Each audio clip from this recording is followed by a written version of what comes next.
But these views did not go unchallenged. Racism and eugenics were stronger in other countries, for example, in Germany before the First World War, than they were in Britain.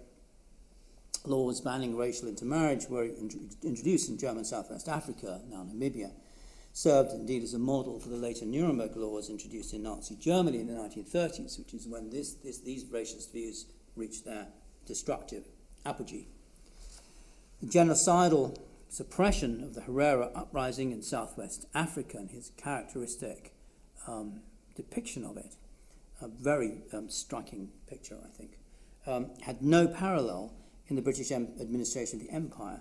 When cruelties and atrocities did occur, as of course they did in the British Empire, they ran into heavy criticism at home. But there's no actual genocide in the sense that there was committed in Southwest Africa by the Germans. Racism didn't fit in very well with the continuing liberal emphasis on English and indeed world history as a story of the growth of liberty.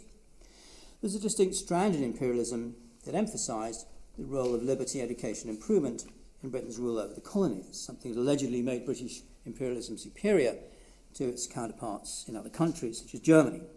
The administration of the empire, race could often take second place to the need to reward the native elites, whose collaboration was essential to the maintenance of imperial control. British royal honours, knighthoods and orders were doled out liberally to Maharajas and sultans across the colonies. Here, for example, is His Highness Maharaja Thakore Sri Sir Dr. Bhagavat Singh Sahib, Maharaja Thakore Sahib of Gondal, photographed in 1913. In addition, critics of empire like J. Hobson emerged to excoriate the economic exploitation they argued underpinned the colonial enterprise. So Britain may have enjoyed its high noon, its imperial high noon in the decades leading up to the First World War, but it wasn't an unclouded high noon. Some quarters of the consciousness too, that the empire, like others in previous ages, might not last, expressed at its most eloquent in Kipling's Recessional, written for Queen Victoria's Diamond Jubilee in 1897. The tumult and the shouting dies, the captains and the kings depart. Far called our navies melt away. On dune and headland sinks the fire. Lo, all our pomp of yesterday is one with Nineveh and Tyre. It wasn't only Kipling who realised that empires rose and fell.